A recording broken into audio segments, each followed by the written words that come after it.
I'm Tom, an avid collector of vintage curiosities. One day, while browsing through an antique shop, I stumbled upon a peculiar puppet tucked away in a dusty corner. Its glassy eyes and wooden limbs instantly captured my attention. The shop owner warned me that the puppet had a dark past, but I couldn't resist its eerie charm. Once I brought the puppet home, strange occurrences began to unfold. At first, it was nothing more than small oddities. Objects shifting positions and faint whispers echoing through my apartment. I brushed them off as coincidences, attributing them to my imagination running wild. As days turned into weeks, the puppet's presence grew more pronounced.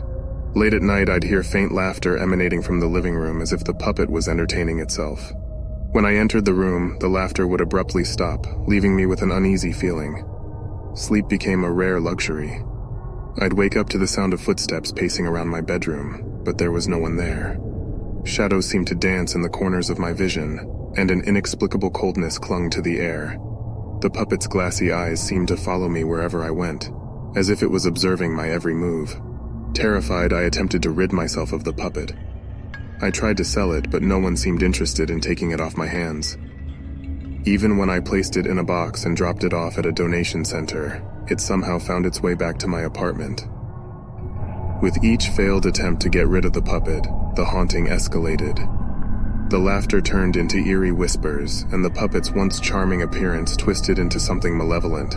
Its wooden limbs seemed to move on their own, and it occasionally shifted positions, as if it were trying to get closer to me. Haunted by sleepless nights and constant fear, I delved into the puppet's history. I discovered that it once belonged to a talented ventriloquist who died under mysterious circumstances. Rumors spoke of a restless spirit that had become trapped within the puppet, seeking revenge on those who dared possess it. Desperate for a solution, I sought the help of a paranormal expert. The expert performed cleansing rituals, but they only seemed to enrage the spirit residing within the puppet. The haunting intensified, and I felt like I was losing control of my own home. Finally, with my nerves stretched thin, I decided to confront the malevolent spirit directly. I stood face to face with the puppet, trying to find the courage to speak. "I never wanted to disturb you," I stammered. "Please find peace and move on. I don't want to be your enemy." As I spoke those words, the puppet's malevolent aura seemed to wane.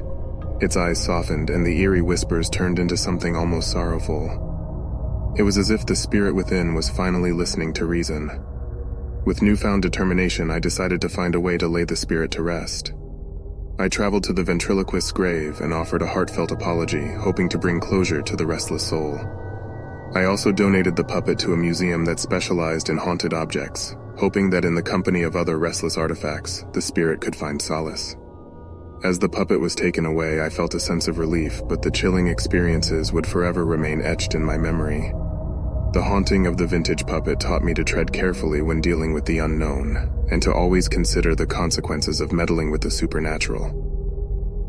Though the puppet was gone, I couldn't shake the feeling that its unsettling presence would linger in my mind forever, a reminder of the thin line between the living and the dead.